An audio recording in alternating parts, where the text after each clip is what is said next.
ya Pak Agus Subarkah. Kemudian yang saya hormati Bapak dan Ibu Ketua MGMP ya seluruh Indonesia, MGMP IPA, MGMP Biologi yang pada kesempatan hari ini hadir juga pada kegiatan pendalaman materi. Kemudian yang saya hormati juga Bapak Ibu peserta kegiatan pendalaman materi, ya Bapak Ibu guru hebat yang alhamdulillah sampai saat ini Bapak dan Ibu ini saya perhatikan konsisten terus ya mengikuti kegiatan pendalaman materi begitu ya. Oke Bapak dan Ibu tadi sudah diperkenalkan ya. Alhamdulillah ini adalah kali kesempatan yang kedua saya hadir di sini Bapak dan Ibu. Ya, tentunya ini menjadi sebuah kesempatan yang sangat berharga bagi saya, ya karena bisa bersilaturahmi dengan Bapak dan Ibu, ya pada suatu majelis akademis, ya majelis ilmu yang mudah-mudahan ini bisa menjadi manfaat untuk kita semua yang hadir di sini, ya Bapak dan Ibu. Oke, Bapak dan Ibu, pada kesempatan siang hari ini, ya ini sebetulnya materinya terkait dengan materi sebelumnya yang disampaikan oleh Pak Biliardi SPD MSI ya. Pak Billy sempat menyampaikan tentang morfologi tumbuhan ya. Nah, pada kesempatan hari ini saya ya akan menyampaikan pendalaman materi kepada Ibu tentang anatomi tumbuhan ya. Oke, Bapak dan Ibu, tentunya Bapak dan Ibu sudah sangat familiar ya, kemudian juga sudah memahami ya konten materi dari anatomi tumbuhan. Dulu kalau misalkan Bapak Ibu flashback ke belakang ketika Bapak Ibu melakukan studi di S1 biologi, Bapak Ibu pasti pernah mendapatkan pembelajaran anatomi tumbuhan ya di mata kuliah anatomi tumbuhan. Memang kalau Bapak Ibu perhatikan ya mata kuliah anatomi tumbuhan atau konten anatomi tumbuhan ini kalau kita perhatikan ya cukup monoton begitu ya, cukup monoton karena kalau Bapak Ibu perhatikan di situ ya kontennya itu terkait dengan struktur bagian dalam dari tubuh tumbuhan. Jadi kalau diperhatikan di situ kontennya ya terkait dengan struktur anatomi bagian dalam, mempelajari terkait dengan jaringan ya, terkait dengan sel tumbuhan dan juga yang lainnya begitu ya Bapak dan Ibu. Oke Bapak dan Ibu, alhamdulillah puji syukur milik Allah pada kesempatan siang hari ini kita bisa bertemu ya Bapak dan Ibu ya. Oke, izin share screen terlebih dahulu Bapak dan Ibu.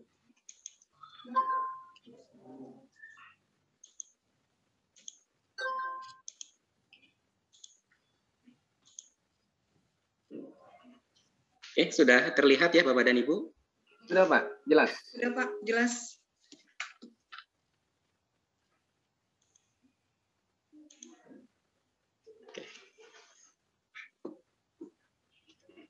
Oke, Bapak dan Ibu, kita lanjutkan.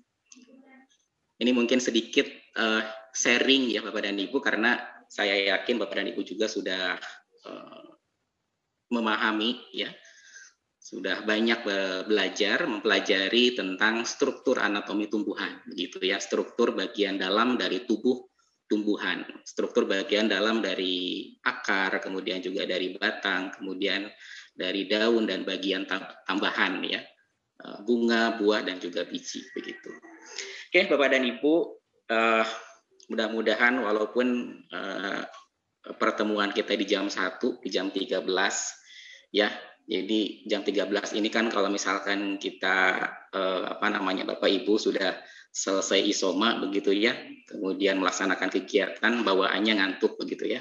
Tapi alhamdulillah ya Bapak Ibu tetap semangat untuk stay tune di sini ya dalam satu majelis yang insya Allah majelis ini bermanfaat untuk Bapak dan Ibu begitu.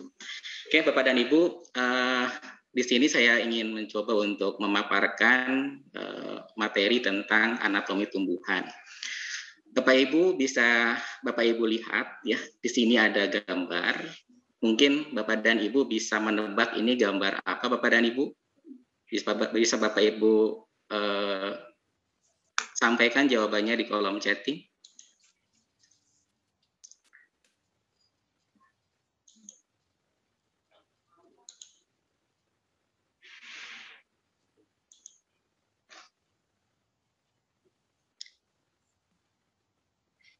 Silakan Bapak Ibu, kira-kira ini gambar apa Bapak dan Ibu? Gambar yang sedang Bapak Ibu lihat.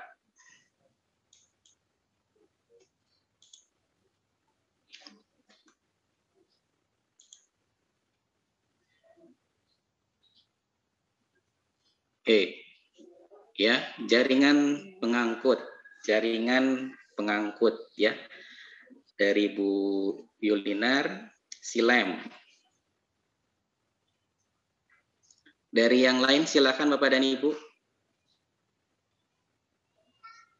Dari Bu Ruri, jaringan tumbuhan. Oke. Yang lainnya silakan Bapak dan Ibu. Dia bentuknya besar-besar ya Pak ya? Ya, bentuknya besar-besar karena memang diperbesar Bu.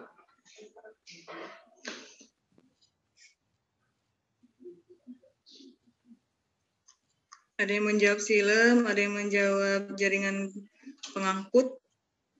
Oke, ada yang menjawab silem, ada yang menjawab berkas pembuluh angkut, ada yang menjawab trakea. Oke. Jawaban Bapak Ibu ada yang benar, ada yang juga kurang tepat ya Bapak dan Ibu. Ya, gambar yang sedang Bapak Ibu lihat ini adalah gambar silem ya Bapak dan Ibu. Ya, gambar silem, scanning elektron mikrograf SEM dari berkas pembuluh angkut, tepatnya silem. Lebih tepatnya lagi adalah trakea. Ada trakea di sini yang lingkarannya paling besar, kemudian juga ada trakeid yang lebih kecil, gitu ya. Jadi tadi sebagian besar jawaban Bapak Ibu sudah tepat sebetulnya. Bapak dan Ibu, ini menjadi salah satu kajian tentunya dari struktur anatomi tumbuhan. Jadi yang insya Allah nanti saya akan sampaikan, ini ya terkait dengan struktur bagian dalam dari tubuh tumbuhan. Begitu. Oke Bapak dan Ibu, kalau kita perhatikan kompetensi dasar di mata pelajaran biologi, ya SMA, ini materi anatomi tumbuhan ini terkait dengan kompetensi dasar menganalisis keterkaitan antara struktur sel jaringan yang menyusun tubuh tumbuhan ya. Ini adalah KD yang terkaitnya Bapak dan Ibu menganalisis keterkaitan antara struktur sel pada jaringan tumbuhan dengan fungsi organ pada tumbuhan. Kemudian KI 4-nya tentang keterampilan ini terkait dengan menyajikan data hasil pengamatan struktur jaringan dan organ pada tumbuhan ya. Jadi ini adalah kompetensi dasar, kemampuan yang nanti bisa diharapkan tercapai oleh peserta didik ya, yang terkait dengan konten anatomi tumbuhan. Tentunya Bapak dan Ibu nanti ketika menyampaikan materi tentang jaringan pada tumbuhan, struktur anatomi tumbuhan, ini orientasinya adalah ke sini gitu ya. Menganalisis, apa yang dianalisis adalah keterkaitan antara struktur atau bentuk sel ya pada jaringan tumbuhan dengan fungsinya pada organ ya pada tumbuhan. Kemudian yang kedua adalah menyajikan data hasil pengamatan struktur jaringan dan juga organ pada tumbuhan.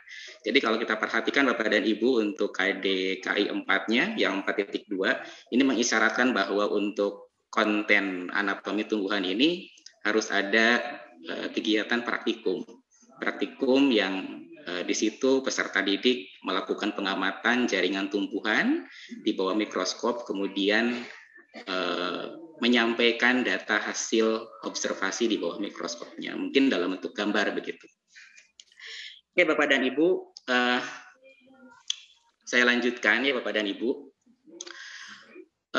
Yang saya nanti akan sampaikan pada kesempatan siang hari ini, ya tadi kan terkait dengan anatomi tumbuhan. Saya nanti akan berangkat dari sel tumbuhan terlebih dahulu Bapak dan Ibu, ya, berangkat dari sel tumbuhan, kemudian nanti saya akan membahas mengenai jaringan pada tumbuhan. Tentunya Bapak dan Ibu sudah familiar juga, ada meristem, kemudian juga ada parenkim, ada kolenkim, ada sklerenkim, ada berkas pembuluh angkut, ya, dan juga jaringan yang lain. Kemudian nanti sedikit di bagian akhir saya akan membahas mengenai organologi, bagaimana struktur anatomi dari organ utama dari tubuh tumbuhan, mulai dari daun, kemudian batang, dan akar, ya Bapak dan Ibu. Oke, kita awali dari sel tumbuhan terlebih dahulu, Bapak dan Ibu. Ya, saya yakin Bapak dan Ibu sudah paham terkait dengan definisi dari sel. Ya, saya tidak akan menjelaskannya lagi. Tapi di sini saya ingin menyampaikan bahwa sel tumbuhan ini berbeda, ya Bapak dan Ibu. Sel tumbuhan ini berbeda dengan sel hewan. Tentunya Bapak dan Ibu juga sudah bisa mengidentifikasi ya perbedaannya apa saja. Ya, perbedaan antara sel tumbuhan dengan sel hewan. Salah satu struktur ya yang membedakan sel tumbuhan dengan sel hewan itu adalah keberadaan dari struktur dinding sel. Ya, tentunya Bapak dan Ibu juga sudah memahami bahwa dinding sel ini menjadi salah satu karakter khas ya dari sel tumbuhan. Kemudian selain itu juga ya Bapak Ibu mungkin familiar dengan istilah plastida ya. Nah, plastida ini menjadi organel khas juga ya, organel khas yang hanya bisa kita identifikasi pada sel tumbuhan. Bapak Ibu mungkin familiar dengan istilah kloroplas, istilah kromoplas, amiloplas, elaioplas, dan yang lainnya. Itu adalah jenis-jenis plastida yang bisa kita identifikasi pada sel tumbuhan, begitu ya. Oke Bapak dan Ibu, ya kalau kita lihat secara struktur umum, ya sel tumbuhan itu bisa kita bedakan menjadi dua Bapak dan Ibu, ya. Jadi ada bagian protoplas dan ada bagian dinding sel. Kemudian bagian protoplas ini adalah segala sesuatu ya Bapak dan Ibu yang terdapat di dalam dinding, termasuk sitoplasma. Ya, termasuk sitoplasma. Sitoplasma bersama-sama dengan substansi yang terlarut di dalamnya, termasuk organel, itu digolongkan ke dalam struktur protoplas. Begitu. Struktur protoplas sendiri di sini dibedakan menjadi dua ya Bapak dan Ibu. Ada komponen protoplasmik dan juga ada komponen non protoplasmik. Atau Bapak Ibu mungkin familiar dengan istilah benda ergastik. Ya, ada kalsium oksalat, ada minyak, ada lemak dan yang lainnya. Kemudian pada sel tumbuhan juga ya seperti halnya pada sel hewan, Bapak dan Ibu bisa mengidentifikasi organel-organel sel yang lain begitu, ya. Ada mitokondria, ada diktiosom, ada ribosom, kemudian juga ada organel-organel yang lain. Kalau kita perhatikan di sini Bapak dan Ibu, ya selama ini mungkin Bapak dan Ibu memperkirakan bahwa jumlah mitokondria atau jumlah diktiosom atau nama lainnya adalah aparatus Golgi. Jadi aparatus Golgi ini kalau pada sel tumbuhan kita sebut dengan istilah diktiosom. Kemudian ribosom ini jumlahnya tidak sebanyak ini begitu. Tapi kalau kita lihat kenyataannya ternyata jumlah mitokondria di sini bisa mencapai 700 untuk satu sel tumbuhan begitu. Diktiosom atau aparatus Golgi bisa mencapai 400, kemudian ribosom bisa mencapai 500.000 dan ada sekitar 500 juta jenis enzim yang terdapat di dalam sel tumbuhan begitu ya. Jadi kalau kita perhatikan Bapak dan Ibu strukturnya sangat kompleks sekali. Ya, strukturnya sangat kompleks. Karena kalau kita perhatikan dari sejumlah gambar sel tumbuhan yang sudah dibuat skema, paling mitokondria dituliskan di situ digambarkan ada 5 atau 6. Ya, diktiosom juga tidak sebanyak itu. Padahal kalau kita perhatikan kenyataannya sangat banyak sekali ya Bapak dan Ibu. Oke, kita lanjutkan Bapak dan Ibu. Kita sekarang masuk ke dinding sel. Ya, ini saya bahas secara khusus ya karena seperti yang tadi di awal saya sampaikan bahwa salah satu struktur yang membedakan antara sel tumbuhan dengan sel hewan ini adalah dinding sel. Ya, keberadaan struktur dari dinding sel. Oke. Seperti yang sudah Bapak Ibu ketahui bahwa dinding sel ini terbentuk dari selulosa, ya.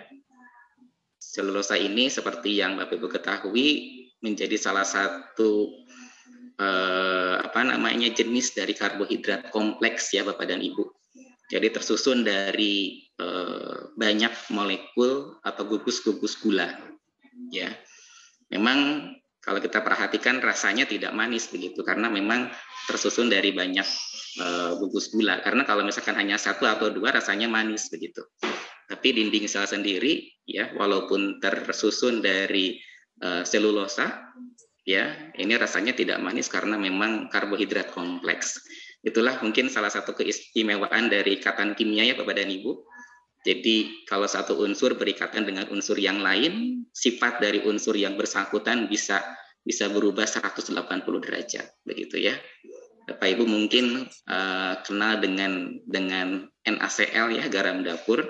Bapak Ibu selama ini makan garam dapur nggak apa-apa, ya, tidak beracun begitu. Tapi kalau Bapak Ibu makan natrium atau makan klorin, ya kedua unsur tersebut sangat beracun begitu.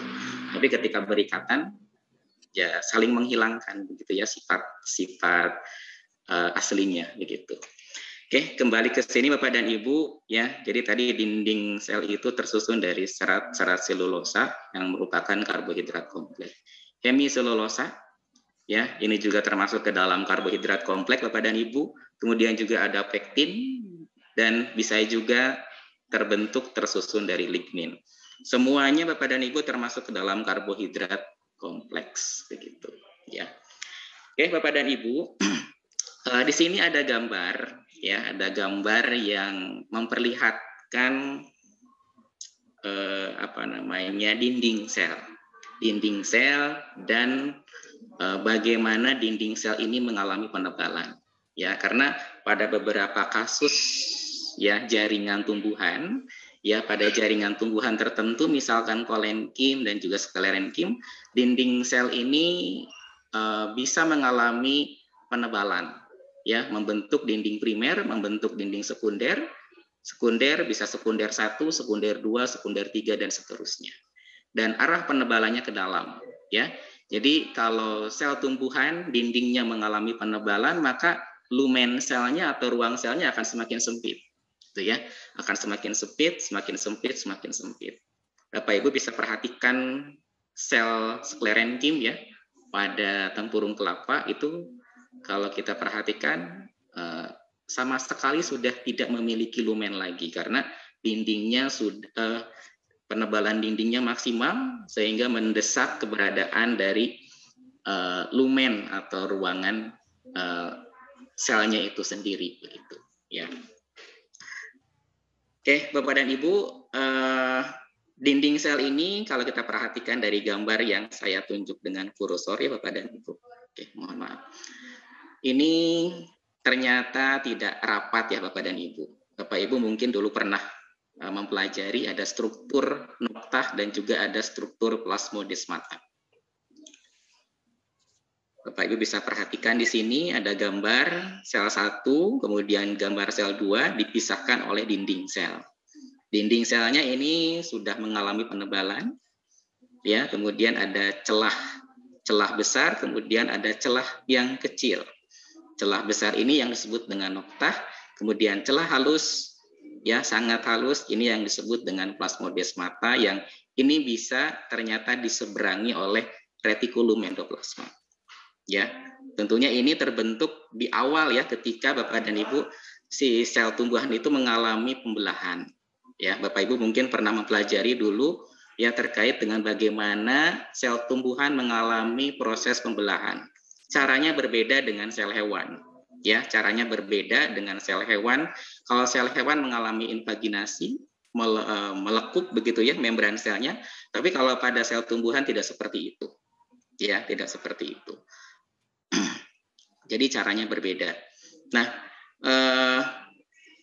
dari cara yang berbeda ini, ya, cara pembelahan yang berbeda ini, ya, dimungkinkan terbentuknya celah, ya, terbentuknya celah di antara dinding sel yang satu dengan dinding sel yang lainnya, begitu, ya.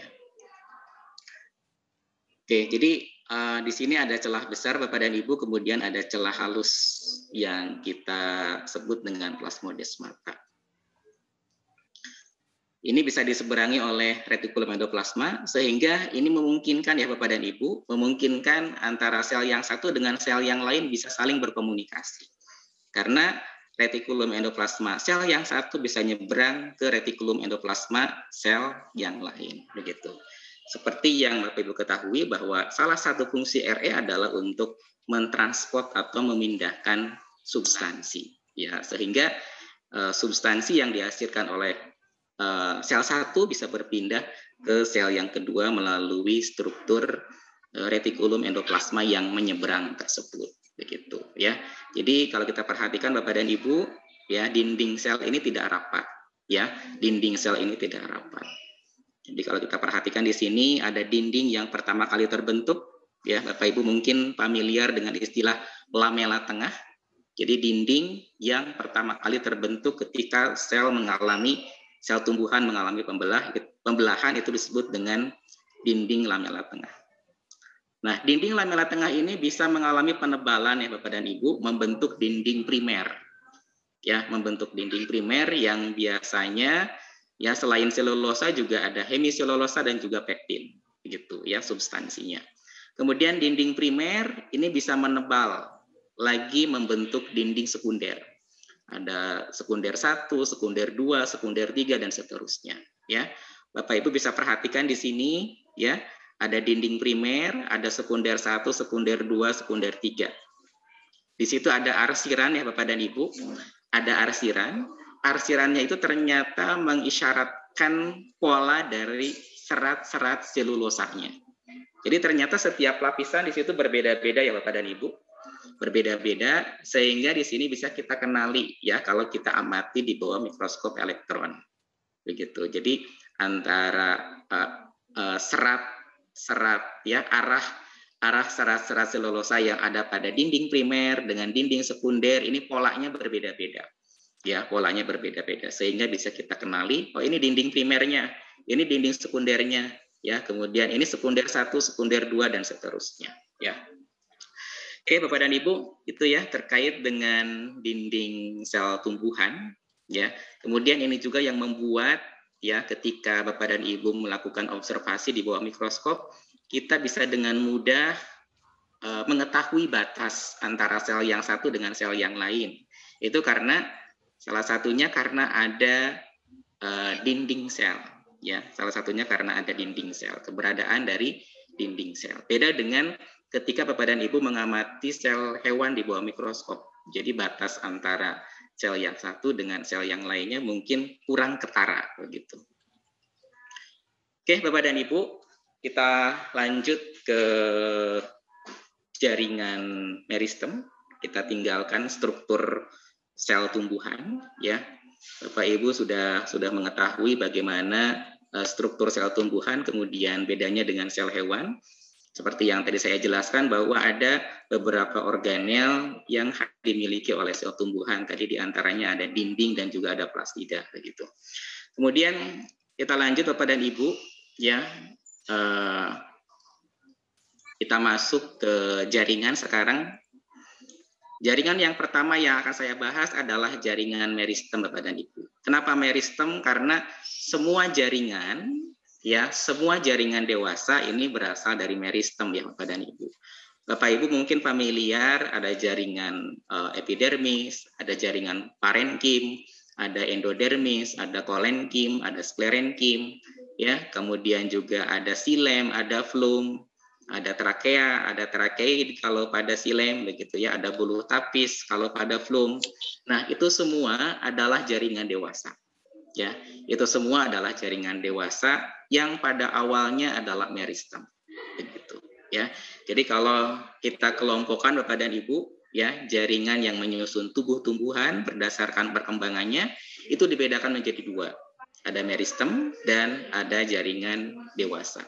Dan semua jaringan dewasa ini berasal dari meristem ya Bapak dan Ibu. Bapak Ibu mungkin dulu pernah mempelajari terkait dengan diferensiasi dari meristem, ya, khususnya atau misalnya meristem yang ada di bagian apex atau ujung organ. Ya, Bapak Ibu mungkin dulu pernah mempelajari ada meristem protoderm, ada meristem dasar, ada meristem prokambium ya. Jadi kalau kita perhatikan Bapak dan Ibu, jaringan meristem yang ada pada bagian apex akar maupun apex dari pucuk ya, apex dari batang ya, berdasarkan letaknya itu bisa kita bedakan menjadi protoderm. Ada meristem protoderm dia di luar posisinya. Kemudian ada meristem dasar ya. Meristem dasar ini agak ke tengah. Kemudian kalau prokambium ini letaknya di dalam. Nah, kalau kita perhatikan Bapak dan Ibu di sini, letak dari jaringan meristem yang ada pada bagian apex organ ini menentukan diferensiasi selanjutnya, ya, menentukan diferensiasi selanjutnya. Misalnya protoderm karena posisinya di luar, maka nanti akan berkembang menjadi jaringan dewasa epidermis. Akan berkembang menjadi jaringan dewasa stomata. Ya, stomata ini kan menjadi bagian dari epidermis ya Bapak dan Ibu. Ada sel penjaga stomata, kemudian ada trihoma, ya, kemudian juga ada rambut akar. Ya. Nah, itu semua berkembang berdiferensiasi dari protoderm atau hasil diferensiasi dari protoderm. Kemudian ada meristem dasar.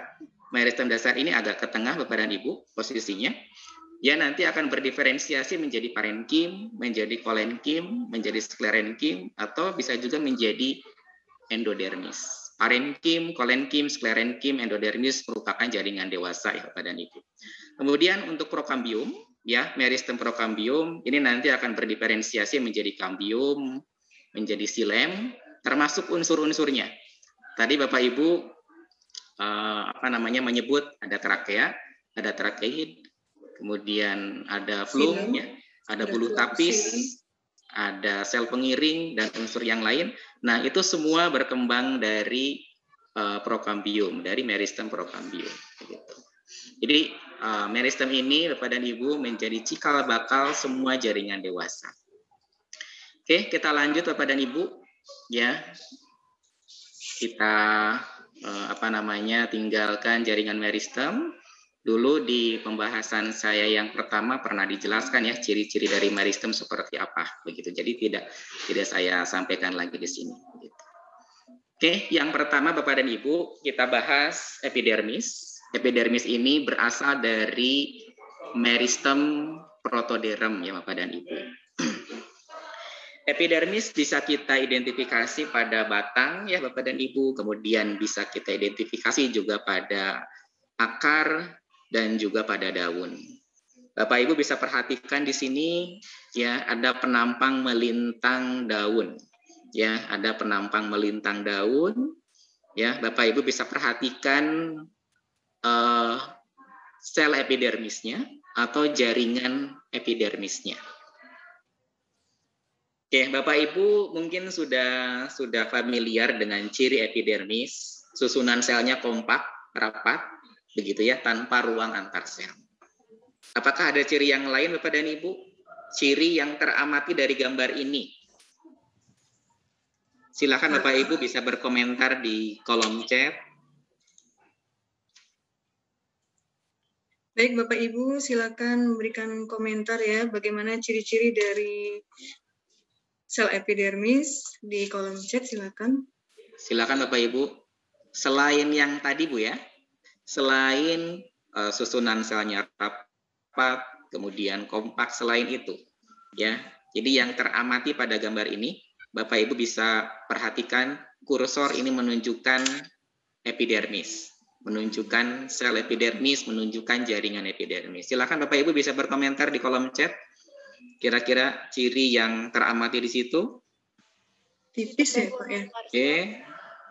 Memiliki lapisan kutikula, ya, kemudian bentuk selnya cenderung persegi 4. Tipis, terdapat di lapisan tipis. Bagian luar. Oke. Dinding selnya tipis. Tidak berklorofil. Dindingnya tipis, tidak berklorofil. Oke ya, terima kasih Bapak Ibu jawabannya. Bapak Ibu, kalau kita perhatikan di sini tadi betul ya apa yang disampaikan oleh Bapak dan Ibu, ya warnanya putih. Warnanya kalau kita perhatikan translucent, jadi tembus pandang seperti kaca ya Bapak dan Ibu. Tidak ada klorofil di sini. Ya, betul, tidak ada klorofil. Ya, tidak ada klorofil, kemudian ada lapisan kutikulanya ini, lapisan lilin kutikula yang boleh jadi bisa terbuat dari lilin begitu. Tidak memiliki klorofil. Ya, tidak memiliki klorofil. Ya. Ini sebetulnya yang ingin saya sampaikan kepada Bapak dan Ibu ya. Jadi kalau kita perhatikan Bapak dan Ibu, daun itu kan warnanya hijau. Ya, daun itu seperti yang sudah Bapak Ibu ketahui pada umumnya warnanya hijau. Ya, tapi ini bukan berarti bahwa epidermis ya, bukan berarti bahwa epidermisnya berwarna hijau ternyata. Ya, kalau kita perhatikan di sini ya, epidermis sama sekali warnanya tidak hijau. Jadi kalau kita bisa analogkan sama seperti kaca ya, dia translucent tembus pandang.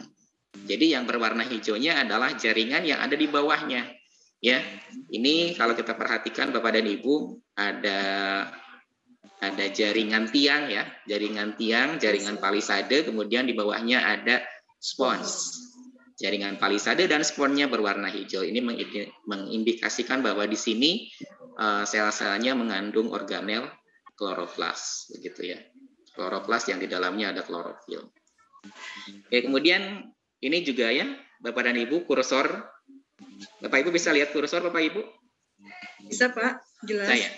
Kursor juga ini menunjuk jaringan yang lain ya, Bapak dan Ibu. Yang kalau kita perhatikan juga tidak memiliki klorofil karena ya tidak berwarna hijau, gitu ya, tidak berwarna hijau. Oke, kita lanjutkan ya, Bapak dan Ibu. Kalau epidermis ini berapa lapisan Bapak Ibu selnya? Satu lapis ya Pak ya? Satu lapis. Satu lapis ya. Kalau yang ini Bapak Ibu, yang ditunjuk oleh kursor? Itu ada 2-3 lapis. Ada 2-3 lapis. Ini ya. Juga epidermis Bapak dan Ibu. Ya. Bapak Ibu mungkin familiar dengan istilah ada multiple epidermis. Ya, ada multiple epidermis atau epidermis berlapis. Tapi ini tidak umum ya Bapak dan Ibu, ya. Tidak umum karena hanya bisa kita identifikasi pada jenis tanaman tertentu. Misalnya ini pada oleander atau pada ficus-ficusan itu epidermisnya multiple atau lebih dari satu lapis. Tapi kalau kita berbicara pada umumnya, epidermis hanya satu lapis. Kemudian tadi dinding selnya. Ya, dinding yang menghadap ke luar, ke lingkungan biasanya berdinding tebal, gitu ya. Sedangkan yang menghadap ke dalam, ini dindingnya tipis.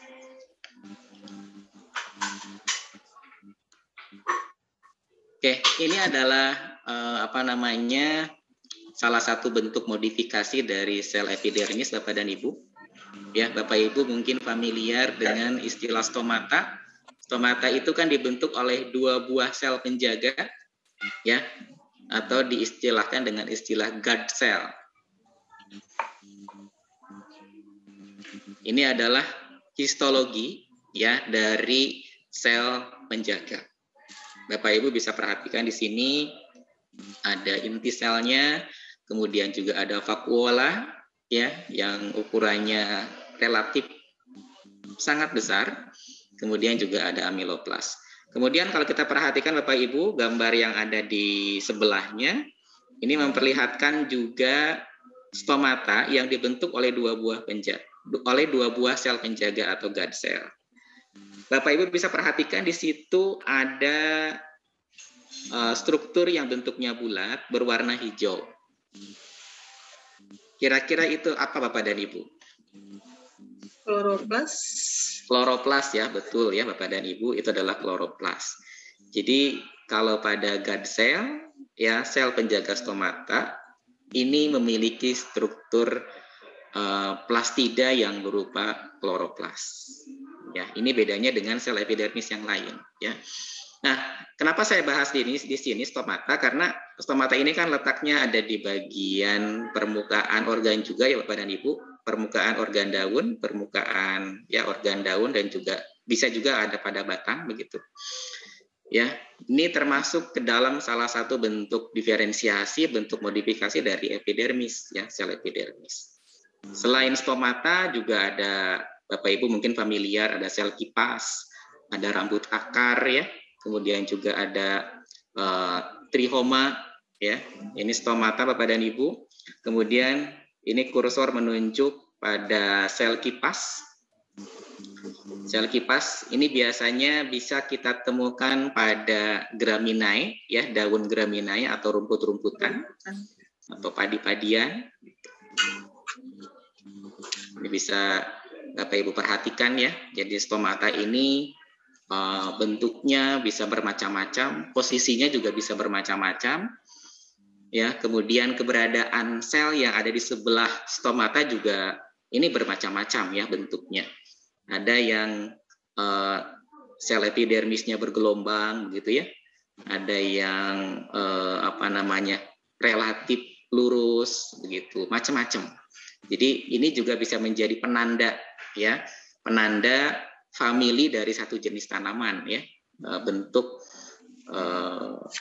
epidermis, ya, bentuk dinding sel dari epidermis daun, begitu ya. Oke, kemudian ini adalah tipe-tipe stomata, ya, Bapak dan Ibu. Jadi yang membedakan antara tipe stomata yang satu dengan tipe yang lain adalah jumlah sel yang berbatasannya, atau dikenal dengan istilah sel tetangganya. Jadi kalau yang anomositik, Bapak Ibu, di sini jumlah sel tetangganya ada 4, ya, ada 4. Anisositik ini beda lagi. Diasitik ini jumlah sel tetangganya atau sel yang berbatasan langsung dengan stomatanya ada 2, dan macam-macam, ya. Jadi seperti yang tadi saya sampaikan, ini bisa jadi penanda, ya, kelompok dari satu jenis tanaman. Jadi Bapak Ibu bisa mengetahui tanaman ini tergolong ke dalam famili apa, keluarga apa dari tipe stomatanya, begitu. Kemudian ini trihoma, Bapak dan Ibu.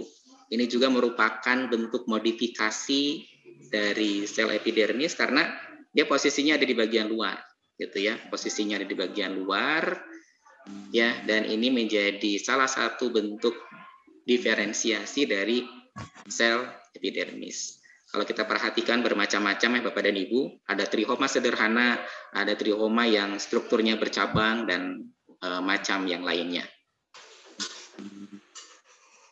Oke, ya, itu terkait dengan epidermis, Bapak dan Ibu. Jadi saya berangkat dari luar dulu, epidermis, kemudian masuk ke dalam. Sekarang kita masuk ke parenkim, Bapak dan Ibu. Ya, parenkim ini seperti yang tadi sudah saya sampaikan, dia berkembang dari meristem dasar, ya, Bapak dan Ibu, atau ground meristem, ya, meristem dasar. Oke, Bapak dan Ibu bisa mengenali di sini kira-kira parenkimnya yang mana, Bapak dan Ibu? Ini adalah penampang melintang, ya, Bapak dan Ibu, penampang melintang batang ziamais. Jadi penampang melintang batang jagung, ya, Bapak dan Ibu. Ini memperlihatkan ada berkas pembuluh angkut, ya. Kemudian juga ada jaringan parenkim. Bapak Ibu bisa perhatikan di sini kursor yang saya sedang tunjukkan. Ini adalah menunjukkan jaringan parenkim, ya, Bapak dan Ibu. Bapak Ibu bisa identifikasi di sini cirinya, dindingnya tipis, kemudian ini ada apa, Bapak dan Ibu nih? Struktur yang saya tunjuk dengan kursor ini apa, Bapak dan Ibu? Belum kelihatan, Pak, kursornya. Maaf. Yang ini. Sudah kelihatan, Bu, kursornya?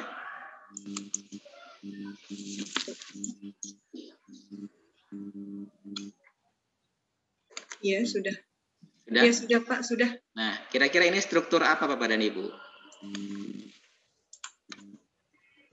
Ada yang Nah, ini nih. dinding sel, yang celah-celahnya berarti ruang antar sel. Ya, nah, betul, ya, Bapak dan Ibu.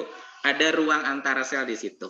Ini ciri khas utama dari parenkim. Jadi kita bisa mengenali itu parenkim kalau ada struktur ruang antar sel. Kalau bentuknya di sini, bentuk selnya Bapak Ibu perhatikan bentuknya bulat atau poligonal Bapak dan Ibu? Bentuk sel parenkimnya bulat atau poligonal kira-kira menurut Bapak dan Ibu? Poligonal ya? Poligon Bu ya? Iya, poligon. Bentuknya poligonal. Ya, jadi tidak.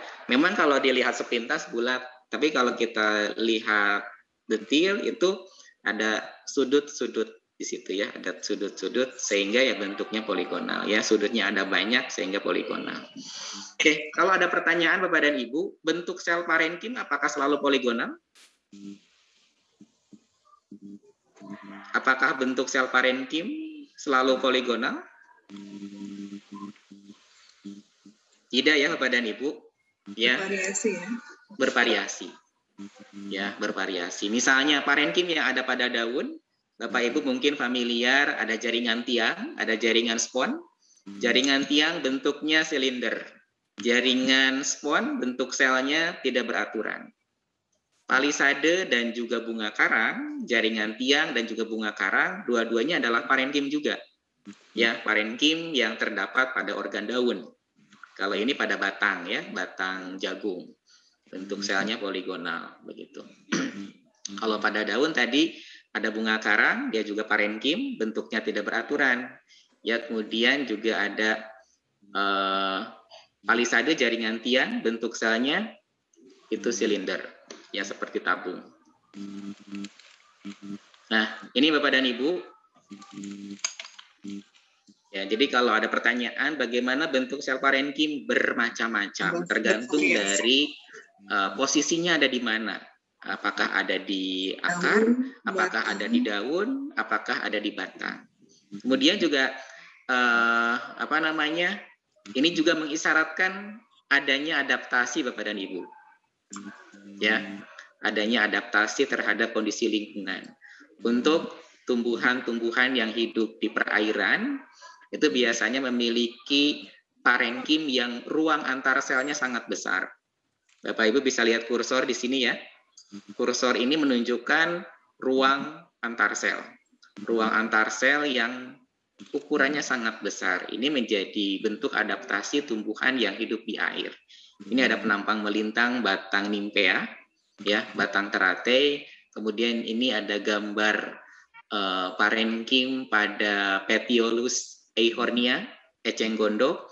Kemudian juga ini ada parenkim yang bentuknya seperti bintang, Bapak dan Ibu, ya, pada kana atau Petiolus bunga tasbih, ya, dan bentuk-bentuk yang lain. Jadi bentuknya berbeda-beda, ya, bentuknya berbeda-beda. Kalau fungsinya Bapak dan Ibu, fungsi parenkim, apakah bisa kita samaratakan? Tidak, tergantung dari posisi apakah dia di organ. Tergantung juga ya Bapak dan Ibu, ya. Yeah. Tergantung juga. Karena kalau saya perhatikan di beberapa buku SMA ya biologi itu disamaratakan parenkim fungsinya untuk menyimpan cadangan makanan. Betul, tapi itu menjadi salah satu fungsi dari parenkim, begitu. Ya. Parenkim yang ada di daun bisa berfungsi sebagai tempat fotosintesis, ya. Bapak Ibu tahu palisade kan? Palisade bunga karang. Dia parenkim tapi punya kloroplas sehingga bisa melangsungkan proses fotosintesis. Kemudian ini punya ruang udara yang sangat banyak, ya, yang sangat banyak. Kemudian ruang udaranya besar, ya. Ini bisa menyimpan udara di sini, ya, sehingga bisa berfungsi sebagai pelampung untuk tumbuhan yang hidup di daerah perairan, ya, seperti eceng gondok, kemudian teratai, dan tumbuhan yang lain. Termasuk pisang juga pada Petiolusnya ada, ya Bapak dan Ibu. Ya, jadi fungsinya bermacam-macam, kemudian juga bentuknya bermacam-macam parenkim itu. Oke, Bapak Ibu sudah paham ya. Kemudian kita lanjut ke kolenkim dan sklerenkim ya Bapak dan Ibu. Oke, di sini ada dua buah gambar Bapak dan Ibu. Yang satu memperlihatkan kolenkim, yang satu lagi memperlihatkan sklerenkim. Oke, Bapak dan Ibu mungkin dulu atau ya pernah belajar begitu ya, pernah belajar bahwa kolenkim dia berperan sebagai penguat ya, penguat. Sklerenkim juga berperan sebagai penguat. Kalau kolenkim pada organ mudah, kalau sklerenkim dia juga bisa berperan sebagai penguat di sekitar berkas pembuluh angkut atau pada jaringan pada bagian organ yang lainnya begitu ya, misalkan pada buah atau pada daun juga bisa ada ya. Ya Bapak dan Ibu, kalau kita perhatikan struktur selnya, apakah ada perbedaan antara kolenkim dengan sklerenkim? Ada. Mirip ya. Ini kolenkim Bapak dan Ibu. Kemudian sebelahnya sklerenkim. Mirip ya Pak? Oke, ada persamaan Bapak dan Ibu, ada perbedaan. Persamaannya, dua-duanya dindingnya mengalami penebalan Bapak dan Ibu ya. Dindingnya mengalami penebalan. Baik itu kolenkim maupun sklerenkim, dua-duanya dindingnya mengalami penebalan. Tapi kalau kita perhatikan Bapak dan Ibu, pola penebalannya apakah sama atau tidak Bapak dan Ibu? Beda. Pola penebalannya berbeda. Bedanya apa Bapak dan Ibu?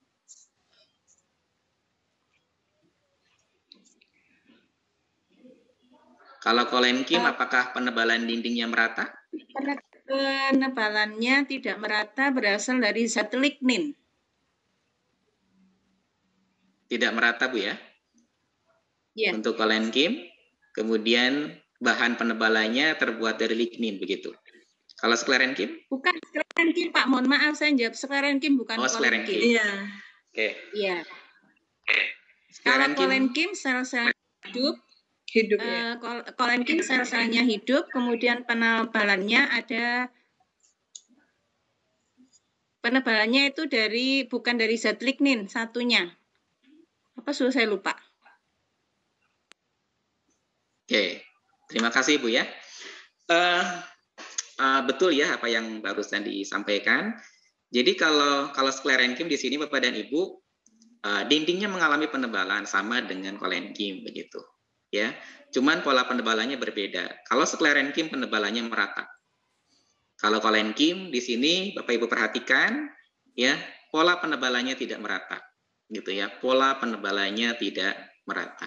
Jadi kalau dilihat dari gambar di sini yang teramati, ciri yang teramati ya yang barusan saya sampaikan ya Bapak dan Ibu. Jadi dindingnya dua-duanya mengalami penebalan. Tapi pola penebalannya berbeda.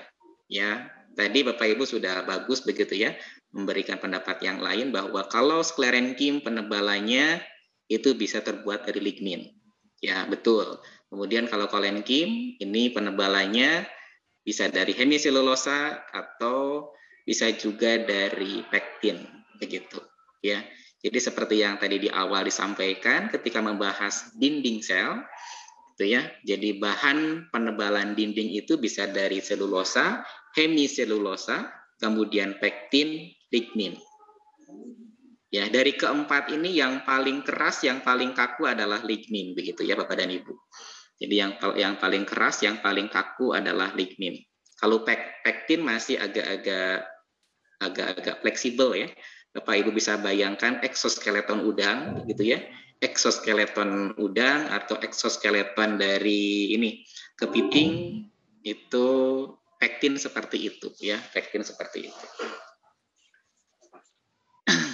Oke, jadi itu perbedaannya Bapak dan Ibu. Kemudian tadi juga ada yang menyampaikan bahwa kalau kolenkim selnya hidup, betul. Ya, kolenkim selnya hidup, kemudian biasanya dia berfungsi memperkuat organ muda. Ini kalau kita perhatikan Bapak dan Ibu posisinya ada di bawah epidermis ya Bapak dan Ibu. Ini epidermis, kemudian di bawahnya ada kolenkim. Ini biasanya bisa kita temukan pada batang dikotil ya Bapak dan Ibu. Jadi kalau pada monokotil nggak ada kolenkim begitu ya di bawah epidermisnya. Ini sklerenkim ya, sklerenkim ini bisa kita temukan pada tempurung kelapa yang paling gampang ya Bapak dan Ibu. Jadi kalau Bapak Ibu bayangkan tempurung kelapa sangat keras karena memang tersusun dari sel-sel sklerenkim yang bahan penebalan dindingnya dari lignin. Bapak Ibu bisa bayangkan kerasnya lignin seperti apa dengan memegang tempurung kelapa, begitu ya. Atau sering juga diistilahkan dengan istilah sel batu ya, karena memang saking kerasnya begitu. Oke, ini ada gambar Bapak Ibu yang bercerita terkait dengan histologi dari kolenkim. Terlihat jelas ya Bapak dan Ibu, dindingnya mengalami penebalan yang polanya tidak merata. Terus kalau kita perhatikan masih memiliki nukleus, ini menandakan bahwa selnya masih hidup. Ada sitoplasma, kemudian ada vakuola yang ukurannya sangat besar, gitu ya. Oke, kemudian ini tampak melintang Bapak dan Ibu, dan ini tampak membujur. Ya, karena memang untuk bisa memahami struktur, ya, struktur kita harus melihat dari berbagai sudut pandang ya Bapak dan Ibu. Melihat dari atas, melihat dari samping begitu. Sehingga nanti perspektif kita terkait dengan suatu ruangan itu akan lengkap ketika kita melihat dari atas, ketika kita melihat dari samping. Kalau kita melihat ballpoint dari atas bulat Bu ya. Tapi kalau kita lihat dari samping panjang. Jadi kalau kita satukan persepsinya ya jadi bulat kemudian panjang gitu ya. Nah, ketika memahami struktur anatomi juga sama seperti itu ya Bapak dan Ibu. Memang anatomi ini kalau kita perhatikan materinya bersifat abstrak karena memang untuk bisa mengamati jaringan tumbuhan, sel tumbuhan ini perlu alat bantu ya, perlu alat bantu mikroskop untuk bisa mengobservasi ya jaringan-jaringan yang menyusun tubuh tumbuhan begitu ya. Karena dulu pun ya Bapak dan Ibu ketika pengalaman dulu kuliah di anatomi, praktikumnya ya cukup monoton ya, membuat sayatan, kemudian mengamati di bawah mikroskop, menggambar, membuat sayatan lagi dan seterusnya ya. Jadi terlihat membosankan begitu ya. Tapi ya di balik itu sebetulnya ada sesuatu yang menarik ya Bapak dan Ibu ya terkait dengan struktur anatomi tumbuhan ini. Oke, ini sklerenkim Bapak dan Ibu. Jadi kalau kita perhatikan tadi dindingnya mengalami penebalan. Ya, dindingnya mengalami penebalan, penebalannya relatif merata ya Bapak dan Ibu. Ya, penebalannya relatif merata. Kemudian tadi Ibu ada yang menyampaikan bahwa selnya mati. Memang betul mati. Ketika sklerenkim ini fungsional, dia selnya mati Bapak dan Ibu. Ya, selnya mati ya sehingga ya sudah tidak ada lagi sitoplasmanya. Kemudian juga intinya tidak ada. Ya, walaupun di sini memang disebutkan ada remain of cytoplasma. Jadi untuk ini menunjukkan bahwa sklerenkimnya masih belum fungsional. Ya, akan menuju fungsional menjadi sklerenkim yang sebenar-benarnya begitu ya ketika nanti dindingnya semakin menebal begitu. Ya. Jadi nanti hilang sitoplasmanya. Ketika hilang sitoplasma maka organel-organel sel akan mati ya, akan meluruh dengan sendirinya. Oke, ini tampak membujur Bapak dan Ibu ya, jadi memanjang. Bahkan untuk sklerenkim ini ya, kalau kita perhatikan tipe selnya ada yang panjang, ada yang pendek ya Bapak dan Ibu. Kalau yang panjang bisa bermeter-meter ya, bisa bermeter-meter. Bapak Ibu mungkin pernah mendengar ada tali rami. Tali rami itu adalah sel sklerenkim atau sabut kelapa ya, serat-serat sabut kelapa itu juga adalah sel sklerenkim yang struktur selnya sangat panjang. Oke, Bapak dan Ibu, ini ada gambar Bapak dan Ibu. Ini masih terkait dengan kolenkim dan juga sklerenkim. Bapak Ibu bisa lihat ini ada penampang melintang batang ranunculus, tapi ini melewati berkas pembuluh angkut. Ya, melewati berkas pembuluh angkut. Bapak Ibu bisa perhatikan di sini ada sel yang melingkari berkas pembuluh angkutnya, dindingnya tebal dan warnanya merah. Kira-kira menurut Bapak dan Ibu ini sklerenkim atau kolenkim?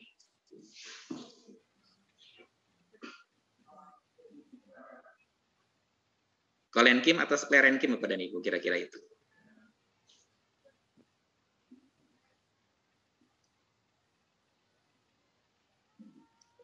Seperti sklerenkim ya. Oke, betul Bu ya. Ini adalah sklerenkim. Sklerenkim. Bapak Ibu bisa perhatikan di situ dindingnya mengalami penebalan yang relatif merata. Dan biasanya salah satu tempat ya pada organ baik itu organ daun maupun organ batang, tempat ditemukannya sklerenkim itu di sekitar berkas pembuluh angkut. Ya, di sekitar berkas pembuluh angkut baik pada tumbuhan dikot maupun pada tumbuhan monokotil. Ya, ini warnanya merah karena menggunakan pewarnaan anilin sulfat. Jadi lignin itu, Bapak Ibu, lignin kalau dia bereaksi dengan anilin sulfat, ya, ketika membuat preparat segar, kita gunakan regen anilin sulfat, si dinding yang berlignin itu akan bereaksi menjadi warna merah. Jadi bisa kita kenali begitu ya Bapak dan Ibu, bisa kita kenali bahwa ketika dindingnya berubah menjadi merah berarti ada lignin di situ. Kalau ada lignin berarti sklerenkim ya. Kalau kita perhatikan pola penebalannya ya kita bisa simpulkan bahwa ini adalah sklerenkim. Oke, kita lanjut Bapak dan Ibu. Kita tinggalkan kolenkim dan sklerenkim. Saya cepat karena materinya banyak. Karena kalau di perkuliahan Bapak dan Ibu ini 1 semester ya mata kuliah anatomi tumbuhan ini. 3 SKS lagi begitu. Oke, Bapak dan Ibu, ini xilem dan phloem Bapak dan Ibu. Ya, xilem dan phloem dia termasuk ke dalam jaringan berkas pembuluh angkut. Bapak dan Ibu, xilem dan phloem di sini dikatakan sebagai jaringan yang kompleks. Kenapa kompleks Bapak dan Ibu? Ini ada gambar Bapak dan Ibu. Gambar penampang melintang gambar yang besarnya ini adalah penampang melintang batang helianthus, penampang melintang batang bunga matahari yang melewati berkas pembuluh angkut. Bapak Ibu bisa perhatikan di sini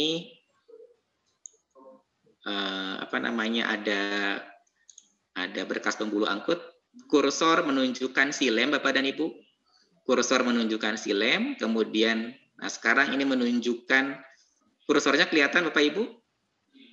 Kelihatan Pak? Ya, Pak. Nah, ini phloem. Ini phloem, kemudian ini xilem Bapak dan Ibu. Terus ini yang dindingnya tipis, ini cambium. Terus yang di atas, ini apa Bapak dan Ibu? Yang ini yang ditunjukkan oleh kursor, kira-kira menurut Bapak dan Ibu apa ini jaringan apa? Sklerenkim. Sklerenkim ya Bapak dan Ibu. Sklerenkim, ini kebetulan pada batang dikotil, ya, berada di bagian ini ya, di bagian atas berkas pembuluh angkut. Jadi dia berfungsi sebagai pelindung. Jadi kalau ada tekanan dari luar, ya, tekanan dari luar menekan batang, maka ini bisa berperan sebagai penguat, ya, sehingga tidak mengganggu phloem dan juga tidak mengganggu xilem di sini, ya. Bapak Ibu, xilem dan phloem ini kan dibentuk oleh cambium, ya. Hasil diferensiasi dari cambium salah satunya adalah xilem dan juga phloem.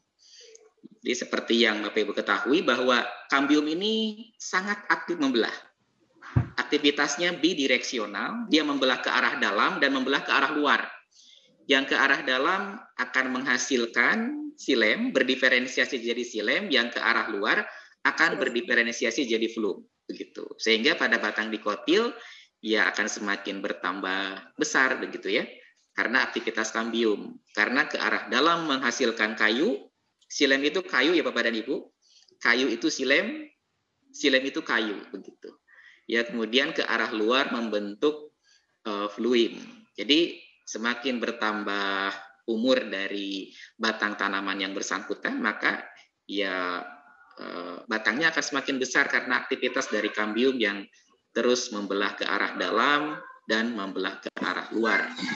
Sehingga massa kayunya akan semakin banyak. Kemudian massa kulit kayunya pun ya akan semakin banyak. Begitu. Termasuk ke dalam jaringan yang kompleks, kira-kira alasannya apa Bapak dan Ibu? Kan kalau tadi parenkim, kolenkim, sklerenkim, dia termasuk ke dalam jaringan yang sederhana. Tapi kalau berkas pembuluh angkut, dia termasuk ke dalam jaringan yang kompleks Bapak dan Ibu. Kira-kira alasannya kenapa Bapak dan Ibu? diferensiasi ya Pak ya, sudah memiliki fungsinya yang khusus mungkin. Fungsi yang khusus. Bapak Ibu bisa perhatikan di sini kursor menunjukkan silem. Coba Bapak Ibu perhatikan karakteristik sel-selnya kira-kira sama atau berbeda. Kalau Bapak Ibu perhatikan, ada sel yang ukurannya besar, ada sel yang ukurannya kecil. Ada yang dindingnya tebal, ada yang dindingnya tipis di sini. Ini silem, ya, ini silem, tapi sel-sel yang menyusunnya macam-macam. Gitu. Jadi kenapa bermacam? Karena bermacam-macam sehingga disebut jaringan yang kompleks. Begitu juga dengan fluid. Fluid juga sama seperti itu. Ya, maka dari itu Bapak dan Ibu mungkin sudah sebelumnya mempelajari terkait dengan unsur berkas pembuluh angkut. Misalkan ya, pada silem Bapak Ibu ya, pada silem yang besar ini trakea. Yang ini trakeid. Ini yang kecil ini dindingnya tebal, ini serabut. Ya, serabut silem. Yang dindingnya tipis, ini parenkim silem. Gitu. Jadi bermacam-macam begitu. Begitu juga untuk fluim ya Bapak dan Ibu. Untuk fluim juga ada buluh tapis, ada sel pengiring, ada parenkim fluim, kemudian juga ada serabut fluim. Bermacam-macam. Jadi karena bermacam-macam karakter, maka silem dan fluim termasuk ke dalam jaringan yang kompleks. Ya, nah Bapak Ibu bisa perhatikan juga ini, ya. Bapak Ibu bisa dengan mudah ya mengenali mana silem, mana fluimnya. Tapi mungkin agak kesulitan ketika disuruh Bapak Ibu untuk mengidentifikasi unsurnya. Mana trakea, mana trakeid gitu ya, mana buluh tapis dan lain sebagainya. Oke, seperti yang tadi saya jelaskan Bapak dan Ibu, untuk unsur silem itu ada trakea, trakeid, serabut, parenkim silem gitu. Dari unsur-unsur ini kira-kira menurut Bapak dan Ibu mana yang berperan berfungsi mengangkut air Bapak dan Ibu? Karena seperti yang sudah Bapak Ibu ketahui bahwa silem ini berfungsi mengangkut air dan garam-garam mineral. Kira-kira yang mana Bapak dan Ibu? Trakea, trakeid, serabut, parenkim silem yang berfungsi berperan mengangkut air.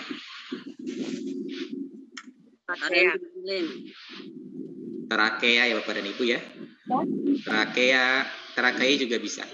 Ya, trakea juga bisa. Tapi kalau serabut tidak, termasuk parenkim silem juga tidak. Trakea, trakeid ini selnya mati ya Bapak dan Ibu. Serabut juga mati karena dia tergolong ke dalam sklerenkim juga. Kalau parenkim silem ini selnya hidup. Gitu ya, selnya hidup. Untuk fluim juga sama Bapak dan Ibu.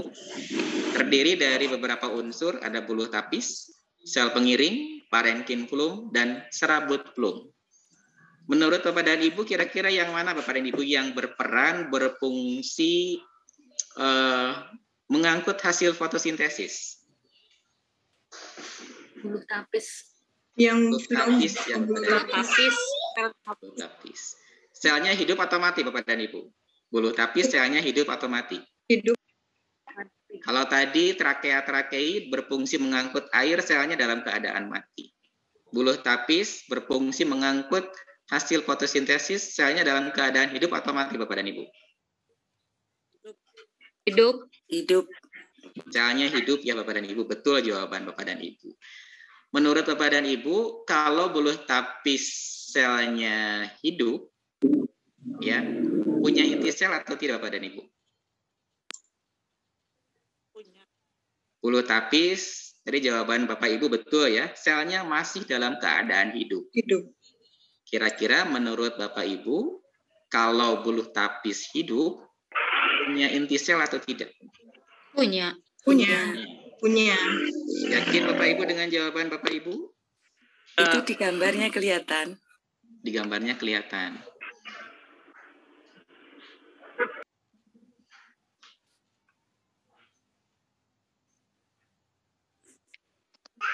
Oke, Bapak Ibu silakan bisa Bapak Ibu perhatikan, ini ada gambar skema ya dari sel buluh tapis ya Bapak dan Ibu. Yang chef elemen ini adalah buluh tapis, sel buluh tapis. Kemudian yang di sebelahnya adalah companion cell atau istilah dalam bahasa Indonesianya adalah sel pengiring Bapak dan Ibu. Tadi betul ya jawaban Bapak Ibu, selnya dalam keadaan hidup. Coba Bapak Ibu perhatikan apakah ada inti selnya? Nggak ada. Nggak ada ya Bapak dan Ibu. Ya. Mentang-mentang hidup jadi ada inti sel. Ya, itu mungkin salah satu bentuk keistimewaan, bentuk kekhasan ya dari buluh tapis. Selnya hidup tapi tidak memiliki inti Bapak dan Ibu. Maka dari itu solusinya adalah companion cell Bapak dan Ibu. Solusinya adalah sel pengiring. Ya, sel pengiring yang selalu berada dekat dengan buluh tapis. Bapak Ibu tadi sudah paham ya bahwa fungsi dari buluh tapis itu adalah untuk mengangkut bahan organik hasil fotosintesis. Bapak Ibu bisa bayangkan kalau misalkan di situ ada inti. Ribut ya. Ya, Bapak Ibu bisa bayangkan kalau di dalam sel buluh tapis ada inti yang ukurannya besar. Akan menghambat proses pengangkutan atau transport. Ya, karena kalau kita perhatikan Bapak dan Ibu di bagian ujung dari sel buluh tapis ini ada bidang tapisan. Bidang tapisan ini kalau kita perhatikan Bapak dan Ibu ada pori-porinya. Ini memungkinkan nanti bahan organik ya hasil fotosintesis bisa berpindah dari buluh tapis yang satu ke buluh tapis yang lain. Gitu. Selnya hidup ada organel-organelnya tapi tidak memiliki inti. Maka dari itu inti dari sel pengiring digunakan bersama sebetulnya dengan buluh tapis ya, sel buluh tapis. Sehingga di sini ada celah atau ada noktah yang menghubungkan. Ada plasmodesmata nanti yang menghubungkan antara buluh tapis dengan sel pengiring begitu ya Bapak dan Ibu. Jadi dari sini sebetulnya kita diajarkan nalar proporsional ya Bapak dan Ibu. Kemudian juga nalar korelasional gitu ya. Dulu pernah saya sampaikan bahwa setiap materi, setiap konten yang diajarkan pada mata pelajaran biologi itu ada nurturen efeknya, efek iringannya yang salah satunya adalah bisa melatihkan kemampuan nalar gitu ya. Nah, materi-materi yang ada pada anatomi tumbuhan ini bisa melatih nalar proporsional, bisa melatih nalar korelasional, bahwa segala sesuatu ya struktur ini selalu berhubungan dengan fungsi ya, dengan fungsi dan ya proporsional. Ketika di sini tidak ada inti, selnya hidup gitu, maka solusinya ada sel pengiring di sini begitu ya. Jadi dari sini sebetulnya kita bisa simpulkan bahwa yang menciptakan itu sudah memperhitungkan sebelumnya begitu. Oke, ya Bapak dan Ibu. Kemudian tadi itu ya. Jadi kenapa kompleks? Karena memang bermacam-macam. Gitu ya, karena bermacam-macam. Ini misalnya struktur unsur silem. Ini yang ujungnya bolong Bapak dan Ibu ya. Seperti Maaf Bapak. Ya. Maaf Bapak. Waktu kita sudah ini sedikit lagi. Oke. Mungkin dipersingkat, nanti kita banyakin di sesi tanya jawab. Maaf punten. Ya. Ya Bu, terima kasih Bu diingatkan. Jadi ini strukturnya mengisyaratkan bahwa silem dia terutama unsur trakea dan trakeid ini berperan dalam proses pengangkutan ya. Bagian ujungnya ada bidang perforasi yang strukturnya di situ ada lubang-lubangnya. Oke, kita lanjut Bapak dan Ibu ke tipe berkas pembuluh angkut. Ini ada kolateral. Prinsipnya silem dan plumnya berdampingan ya. Ada kolateral terbuka kalau sklerenkimnya hanya di bagian atas saja. Kolateral tertutup apabila sklerenkimnya melingkari berkas pembuluh angkut. Kemudian ada bikolateral Bapak dan Ibu, ya. Ada bikolateral kalau flumnya mengapit silem. Ini biasanya ditemukan pada kukurbita. Kemudian ada konsentris. Ini prinsipnya melingkari dan dilingkari, silemnya dilingkari flum atau sebaliknya. karena ada konsentris amfibral dan ada konsentris ambifasal. Ada radial, ini biasanya pada bagian akar, terutama akar yang masih pertumbuhan primer, begitu ya. Jadi volumenya berada pada jari-jari yang berbeda. Ya, kita masuk ke organologi Bapak dan Ibu. Ini organ daun, ya Bapak Ibu. Dari struktur anatomi ini kita bisa membedakan daun dikot dengan daun monokot. Kalau daun dikot ada palisade, ada bunga karang, sedangkan pada monokot tidak seperti itu. Ya, kemudian ini batang Bapak dan Ibu. Ini batang monokotil, berkas pembuluh angkutnya tersebar, ya, kemudian tidak memiliki kambium kecuali pada beberapa tanaman tertentu, misalkan pada hanjuang, ya, kordilin, kemudian agave, kemudian lidah buaya, dia monokotil tapi punya kambium, gitu. Kemudian ini penampang melintang batang dikotil pada pertumbuhan primer. Jadi kalau pada pertumbuhan pada batang dikot ya Bapak dan Ibu, kita mengenal ada pertumbuhan primer, ada pertumbuhan sekunder. Ya. Kenapa dibedakan? Karena inisiatornya beda. Ya, kalau pertumbuhan primer inisiatornya prokambium, kalau pertumbuhan sekunder inisiatornya adalah kambium. Nanti polanya pun akan berbeda. Ini pola untuk pertumbuhan primer Bapak dan Ibu, inisiatornya adalah prokambium. Sedangkan sekunder seperti ini Bapak dan Ibu. Ya, Flum yang dihasilkannya disebut dengan flum sekunder, kemudian silem yang dihasilkannya adalah silem sekunder. Silem sekunder ini yang disebut dengan istilah kayu Bapak dan Ibu. Jadi kalau satu batang tanaman sudah ada kayunya, sudah berkayu, bisa dibedakan ada kayu dan kulit kayu, berarti batang dikotil tersebut sudah mengalami pertumbuhan sekunder. Ya, ini juga contoh lain ya, penampang melintang batang dikotil yang sudah mengalami pertumbuhan sekunder. Kemudian ini ada batang yang strukturnya anomali. Ini batang bunga kertas Bapak dan Ibu, dia dikot tapi polanya seperti monokot. Ya, apa yang menyebabkannya? Karena ada kambium di situ yang posisinya anormal begitu. Ya, kemudian ini adalah organ akar Bapak dan Ibu. Ya, dari sini bisa kita bedakan juga bagaimana akar dikotil juga dengan akar monokotil. Ya, ini kursor menunjukkan akar monokotil Bapak dan Ibu, akar giamais. Kemudian sebelahnya adalah akar dikotil. Ya, seperti halnya pada batang Bapak dan Ibu, ya, pada akar dikot, ya, pada akar dikot juga mengalami pertumbuhan primer dan juga mengalami pertumbuhan sekunder. Nah, ini penampang melintang akar jagung Bapak dan Ibu.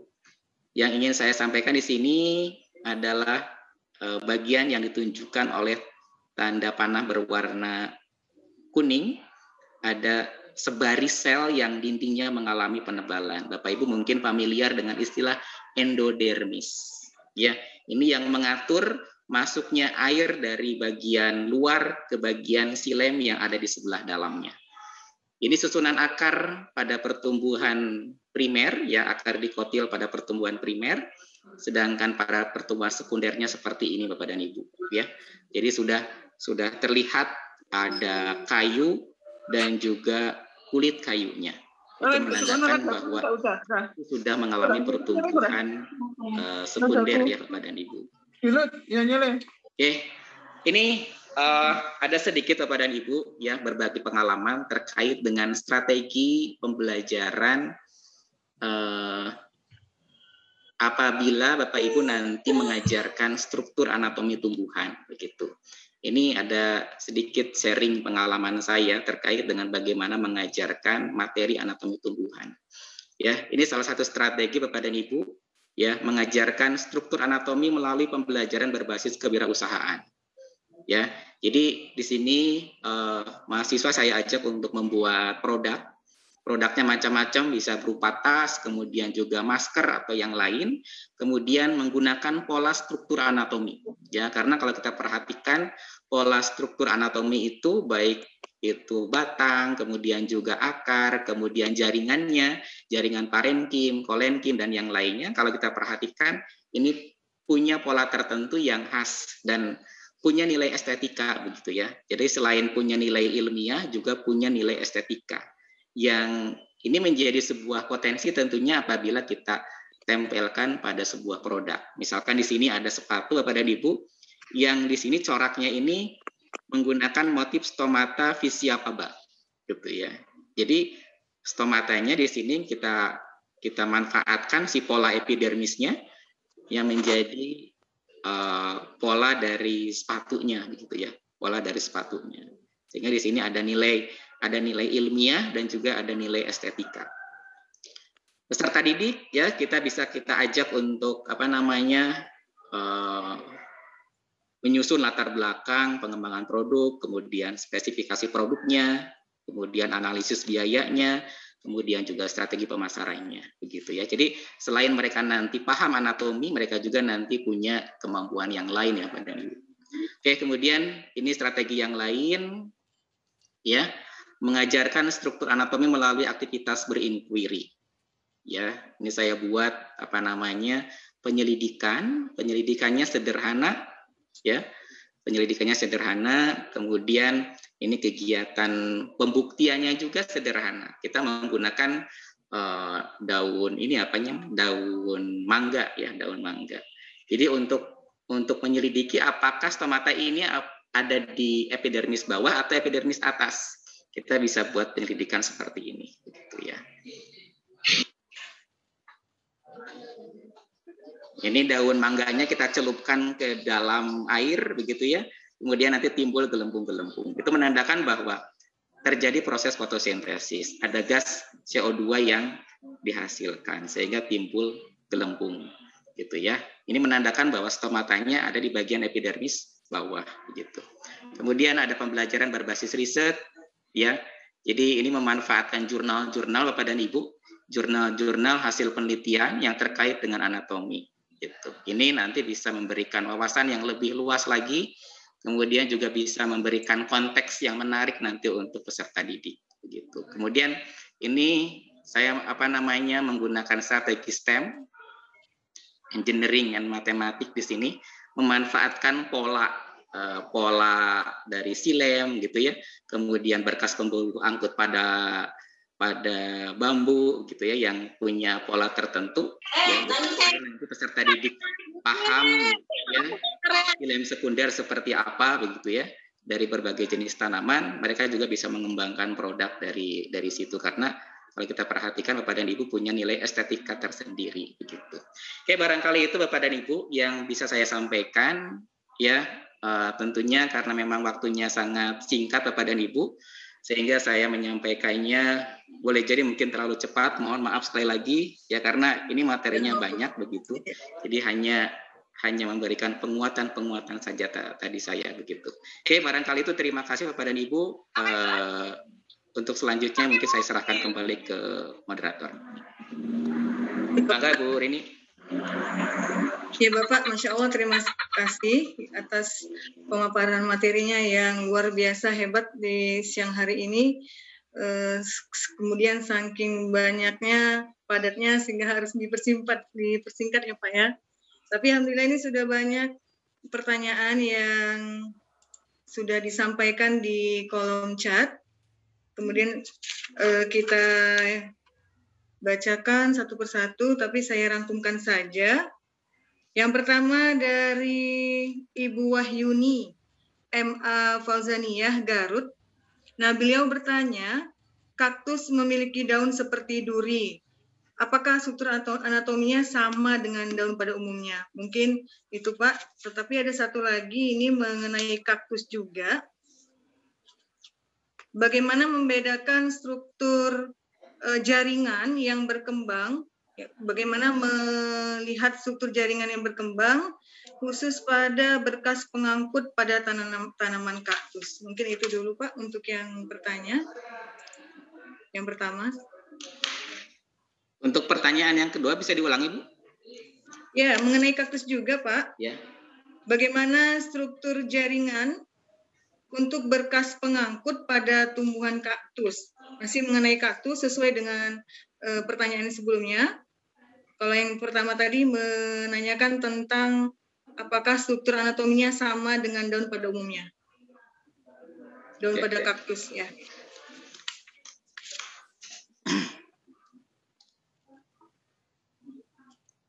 Oke, tadi terkait dengan tanaman kaktus ya, Iya, Pak. pertanyaannya. Terima kasih atas pertanyaannya.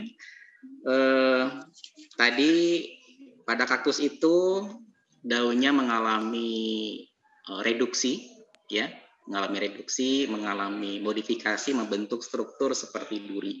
Tadi pertanyaannya apakah struktur anatomi dari durinya itu ya sama dengan daun atau tidak? Gitu. Iya.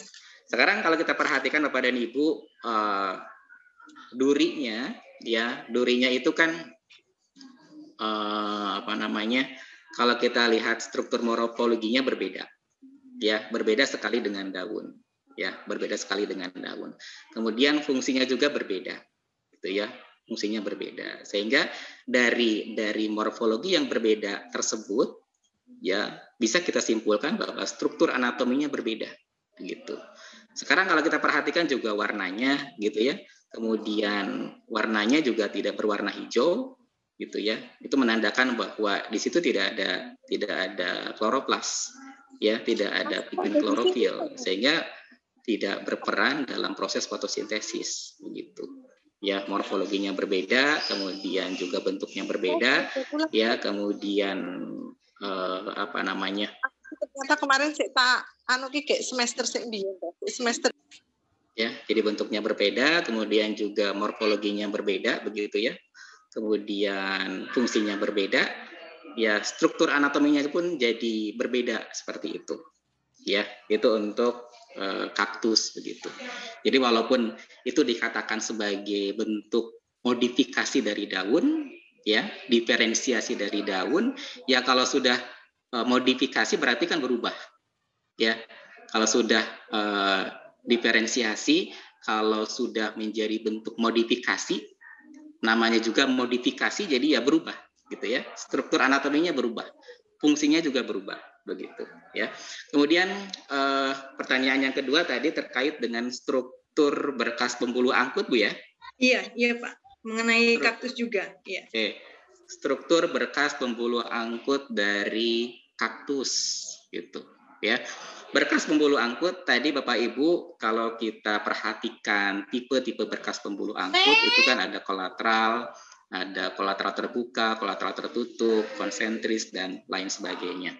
Nah, tipe berkas pembuluh angkut itu sebetulnya bisa menandakan pengelompokan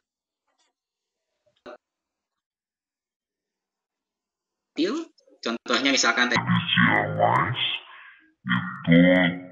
berkas pembuluh angkutnya adalah kolateral tertutup.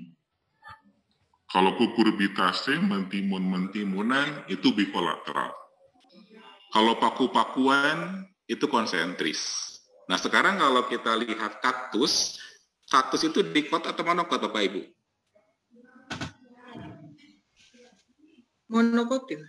Monokotil. Kalau misalkan memang monokotil, berarti tipe berkas pembuluh angkutnya adalah kolateral tertutup. Jadi kalau kita identifikasi, kalau kita observasi di bawah mikroskop, itu akan mirip dengan tipe berkas pembuluh angkut yang ada pada Zeamyce, gitu. Ya, jadi seperti itu untuk berkas pembuluh angkutnya. Cuman ada keistimewaan mungkin untuk kaktus ini karena dia kan teradaptasi untuk hidup pada kondisi yang ekstrim akan air, ya, sehingga jaringan parenkimnya dia bisa menyimpan air, begitu. Ya, bisa menyimpan air. Ya, Bapak, terima kasih. Barangkali itu. Ya, Pak, terima kasih atas jawaban yang diberikan. Sebenarnya banyak sekali nih, Pak, yang dimasuk di kolom chat. Tapi kita berikan kesempatan juga kepada Bapak Ibu guru hebat se-Nusantara. Mana tahu ada yang ingin raise hand langsung untuk memberikan pertanyaannya. Silahkan. Saya Brini. Ya, silakan. Terima kasih. Ibu Ismiati. Ibu Betul. Ismiati ya? Iya, silakan. Ibu Ismiati, silakan. Iya. Assalamualaikum warahmatullahi wabarakatuh. Waalaikumsalam warahmatullahi wabarakatuh. Pak Siono, ada yang mau saya tanyakan. Ini ada. Silakan, Bu. Ya. Silakan Ibu Ismi. Jadi untuk yang epidermis kan ada termodifikasi menjadi beberapa macam. Satunya itu adalah spina dan emergensia. Pertanyaannya, apakah perbedaan proses pembentukan di antara keduanya? Yang pertama. Yang kedua, duri yang ada di pohon kaktus itu apakah spina, apakah emergensia? Terus yang ketiga, apakah ada situs untuk mencari berbagai macam struktur anatomi akar, batang, daun, bunga, dan buah yang sudah terisi identifikasi untuk anatomi masing-masing? Yang keempat, apakah contoh tanaman yang mempunyai tip scleroid A. Asteroscleroid, B. Trichoscleroid? Dan yang terakhir, bagaimanakah mensiasati praktikum anatomi tumbuhan di era pandemi yang tidak memungkinkan kita bertatap muka menggunakan mikroskop? Terima kasih. Assalamualaikum warahmatullahi wabarakatuh. Waalaikumsalam warahmatullahi wabarakatuh. Baik Bapak, mungkin saya bantu untuk ini, untuk satu-satu saya bacakan mungkin ya Pak. Ya, silakan Bu. Ya. Epidermis, tadi pertanyaan dari Ibu Ismiati. Ini masih tertarik dengan kaktus sepertinya Pak. Hari ini banyak yang tertarik dengan kaktus. Epidermis termodifikasi menjadi beberapa macam. Salah satunya adalah spina, duri, dan emergensia. Pertanyaan beliau, apakah perbedaan proses pembentukannya? Itu untuk yang pertama. Kemudian untuk yang kedua, duri yang ada di pohon kaktus tersebut, apakah merupakan spina atau emergensia? Kemudian yang ketiga, mengenai situs untuk mencari berbagai macam struktur anatomi, akar, batang, daun, bunga, dan buah, yang sudah berisi identifikasi untuk anatomi masing-masing. Kemudian yang keempat, apakah contoh tanaman yang mempunyai tipe scleroid, yaitu Asteroscleroid dan Trichoscleroid? Banyak sekali nih pertanyaannya.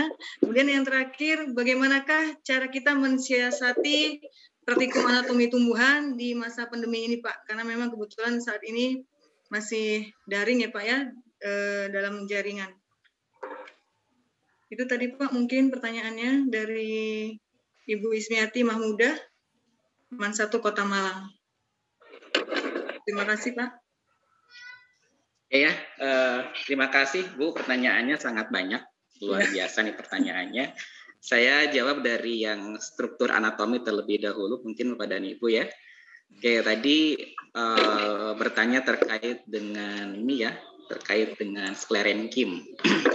Kalau kita lihat tipe dari sel sklerenkim, tadi sebetulnya sempat disinggung ada yang selnya panjang, ada yang selnya pendek. Yang panjang itu serabut, ya. Kalau yang pendek disebut dengan skleroid.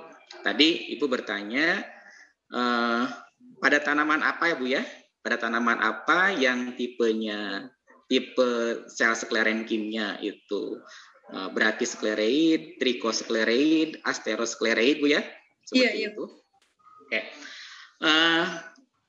Untuk yang tipenya scleroid, ini kan artinya selnya pendek, begitu ya, selnya pendek. Untuk yang Brachyschleroid, ya, ini bentuknya hampir bulat. Ini biasanya yang paling mudah, yang paling gampang, ini bisa kita temukan pada ini Bu, buah pir. Ya, Bapak Ibu mungkin pernah ya makan buah pir, kemudian ada sensasi tertentu ketika Bapak Ibu makan buah pir, seperti ada pasirnya begitu. Ya, nah pasir yang seperti pasirnya itu adalah sel-sel skleroid yang berkelompok berkumpul, bisa 3, 4 sampai 10 sel di situ. Tadi kan sel sklerenkim itu kan dindingnya terbuat dari lignin, ya, terbuat dari lignin, sehingga ya sangat keras. Ya, sehingga ketika Bapak Ibu makan buah pir ya bisa dirasakan seperti itu. Yang tipenya Brachyschleroid. Kemudian untuk yang astero, jadi ada sel sklerenkim yang tipe selnya skleroid yang pendek, yang tipenya Asteroscleroid. Yang Asteroscleroid ini biasanya ditemukan pada tumbuhan yang hidup di air Bapak dan Ibu. Ya, seperti pada daun teratai gitu ya. Dia berperan sebagai penguat, ya, penguat pada bagian ininya Bapak dan Ibu ya, penguat pada bagian air kimia. Tadi kan kalau kita perhatikan tanaman yang hidup di air, daunnya itu memiliki iron kim. Ruang antar selnya sangat besar, ya berisi udara. Ya, nah di situ biasanya kita bisa mengidentifikasi ada asterosklereid. Jadi sklereid, sel sklerenkim yang pendek, tapi bentuknya seperti bintang. Ya, bentuknya seperti bintang. Untuk yang trichosklereid juga sama di situ. Ya, untuk yang trichosklereid itu biasanya juga ditemukan pada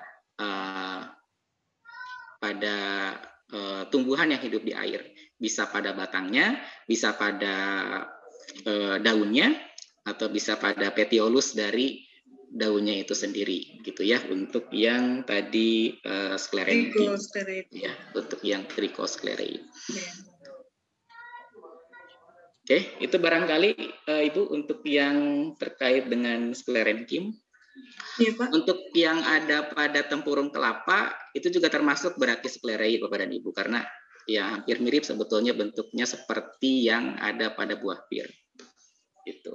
Ya, kemudian tadi ya kalau misalkan dalam kondisi yang sekarang ya pandemi mengajarkan anatomi seperti apa caranya begitu. Ya, karena peserta didik tidak bisa ke sekolah, kemudian untuk untuk melaksanakan kegiatan pembelajaran praktikum ini kan perlu alat bantu. Ya, karena mau tidak mau untuk bisa mengobservasi struktur sel tumbuhan, jaringan tumbuhan ini perlu alat bantu mikroskop. Terus bagaimana caranya kalau misalkan memang peserta didik ya tidak bisa mengakses mikroskop karena pembelajarannya harus dilaksanakan di rumah begitu ya. Pengalaman yang kemarin saya lakukan ya terkait dengan pembelajaran anatomi di mana mahasiswa tidak bisa pergi ke kampus, tidak bisa menggunakan mikroskop, saya menggunakan gambar Bapak dan Ibu ya. Tapi gambar-gambar yang saya sajikan adalah gambar-gambar yang memang dia hasil hasil pengamatan langsung di bawah mikroskop. Jadi jangan menggunakan gambar yang memang gambar yang sudah jelas begitu ya, gambar yang sudah jelas, gambar yang sudah dibuat skema, jangan gambar yang seperti itu. Tapi gambar yang memang hasil foto di bawah mikroskop begitu. Itu bisa disampaikan kepada peserta didik. Kemudian nanti peserta didik bisa mengidentifikasi ya ini jaringan apa, ini cirinya seperti apa jaringannya, kemudian selnya dan lain sebagainya ya. Atau kalau memungkinkan bisa di video ya. Jadi ketika Bapak Ibu misalkan di sekolah menggunakan kamera HP, kemudian membuat video hasil observasi di bawah mikroskop, itu juga bisa ya Bapak dan Ibu seperti itu.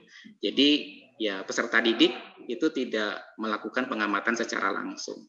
Nanti videonya bisa Bapak Ibu share begitu ya, kemudian Bapak Ibu bisa sediakan LKPD. LKPD-nya di situ nanti berisi instruksi ya atau pertanyaan-pertanyaan yang mengarah pada jaringan yang dimaksud atau ciri dari jaringan yang dimaksud begitu ya. Misalkan ini bagaimana dinding selnya begitu ya, bagaimana dinding selnya tipis atau tebal, kemudian apakah terdapat inti sel begitu ya, apakah dinding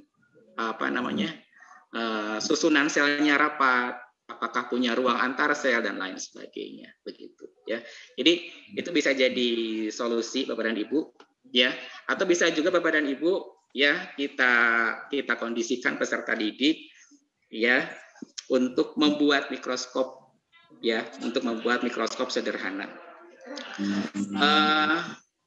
Di YouTube begitu Bapak dan Ibu banyak sekali cara yang bisa kita tiru, kita gunakan untuk membuat mikroskop sederhana ya, dengan menggunakan alat-alat yang sederhana juga begitu ya, bisa diakses, gampang diakses. Kemarin pun seperti itu pengalaman saya Bapak dan Ibu, mahasiswa membuat mikroskop sederhana ya dengan menggunakan alat-alat yang sederhana juga, bisa diakses dengan memanfaatkan prinsip alat optik ya, sehingga ya bisa memperbesar objek beberapa kali gitu, dan itu lumayan begitu ya, bisa minimal bisa mengidentifikasi jaringan yang ada pada penampang melintang misalkan batang ziamais begitu ya. Jadi kalau misalkan tadi dengan gambar itu tidak bisa mungkin melatihkan kemampuan pengamatan secara langsung di bawah mikroskop ya, dengan membuat mikroskop sederhana mereka nanti punya keterampilan lain, punya kemampuan yang lain, yang mengkonstruksi alat, membuat alat, juga bisa melatih kemampuan bagaimana mengobservasi objek di bawah mikroskop begitu ya. Jadi bisa dengan berbagai alternatif Bapak dan Ibu, tapi yang jelas ketika Bapak Ibu harus menyampaikan gambar begitu ya, atau menyampaikan video, kalau bisa Bapak Ibu menggunakan gambar atau video yang memang dia hasil Bapak dan Ibu melakukan pengamatan di bawah mikroskop secara langsung. Sehingga nanti konteksnya akan dapat begitu ya, konteksnya akan dapat sesuai dengan ya pengalaman kalau misalkan peserta didik dia pergi ke sekolah menggunakan mikroskop begitu. Kemudian ya untuk bisa melakukan kegiatan pengamatan juga perlu keterampilan lain ya Bapak dan Ibu. Ya, keterampilan membuat preparat.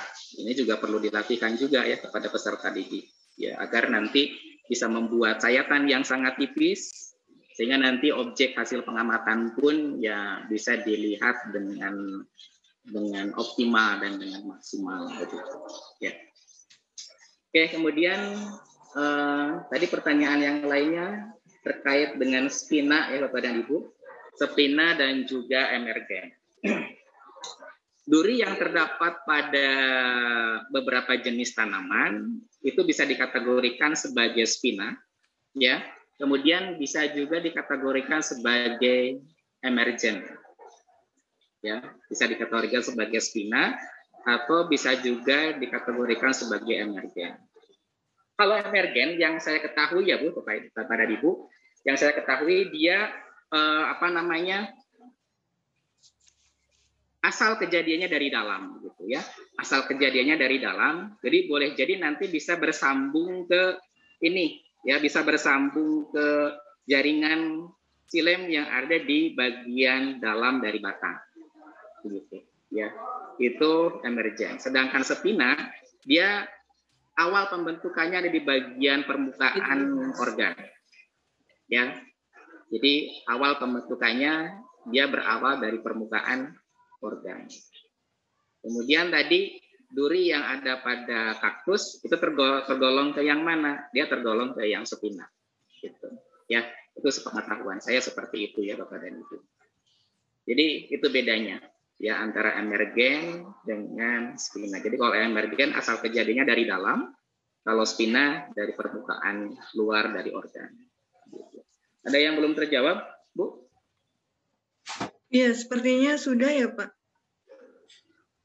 Untuk yang emergensia ataupun spina sudah. Tadi situs ya.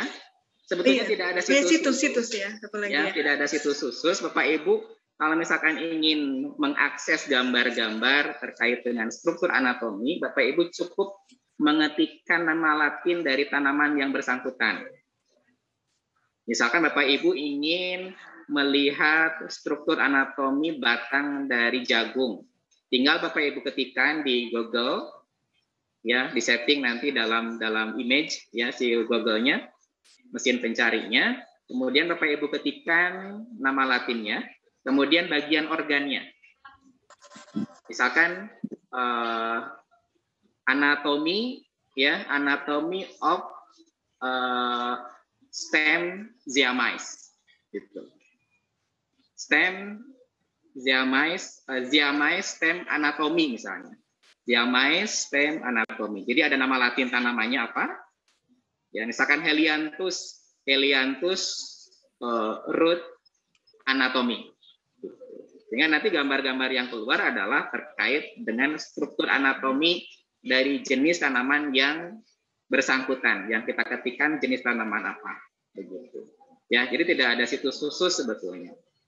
Ya, untuk bisa mengakses gambar-gambar seperti yang tadi saya sampaikan di slide. Tinggal kata kuncinya adalah nama Latin, kemudian bagian organnya, kemudian jangan lupa ketikkan anatomi di situ. Sehingga nanti gambar yang keluar adalah gambar-gambar anatomi.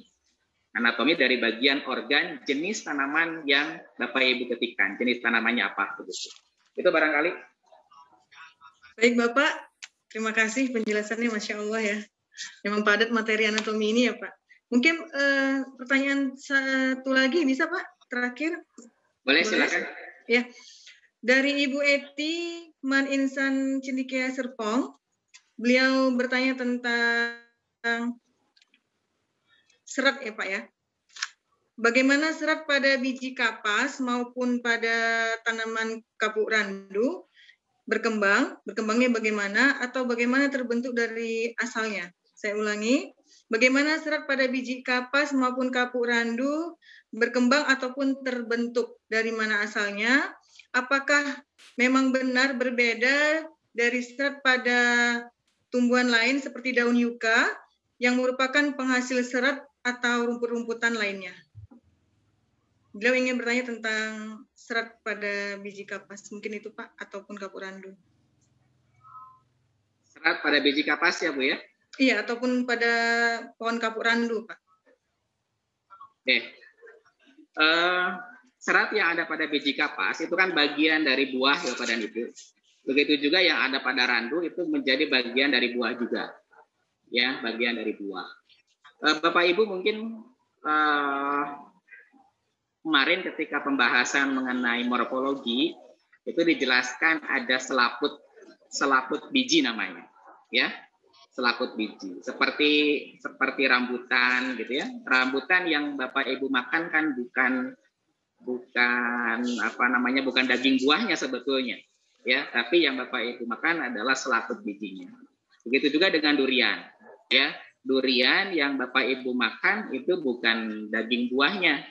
Ya, bukan dia berkembang dari ovarium, tapi dia berkembang dari selaput biji, ya, selaput bijinya. Nah, begitupun dengan kapas, begitu juga dengan kapuk yang ada pada buah randu, ya. Jadi kapuk yang ada pada buah randu, kemudian juga kapas, ya, itu kan menjadi bagian dari buah, ya, bagian dari buah.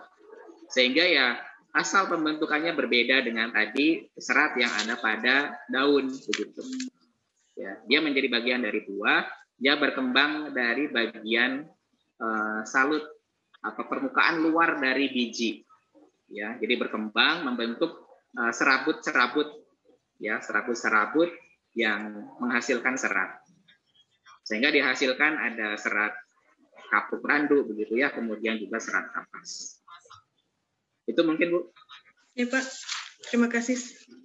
Terima kasih atas pertanyaan dari Bapak Ibu, dan alhamdulillah tadi sudah dijawab oleh narasumber kita pada siang hari ini. Masya Allah, padat sekali ya Pak ya materinya. Gak cukup nih Pak, sepertinya satu kali pertemuan. Untuk selanjutnya kita post test. Mohon kepada panitia untuk men-sharekan link post testnya. Sudah di-share di chat. Ya, baik Bapak Ibu Guru se-Indonesia, silakan post test, waktunya 5 menit.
Waktunya 2 menit lagi ya Bapak Ibu untuk post test.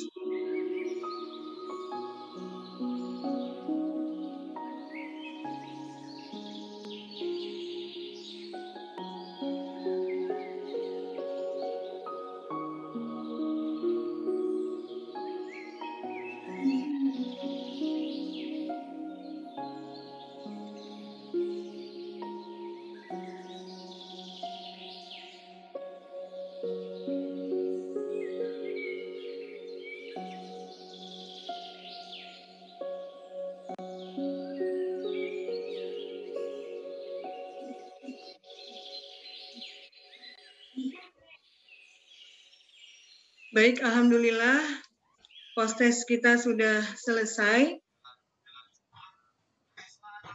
Untuk selanjutnya kita ingin mendengarkan closing statement dari Bapak narasumber kita hari ini.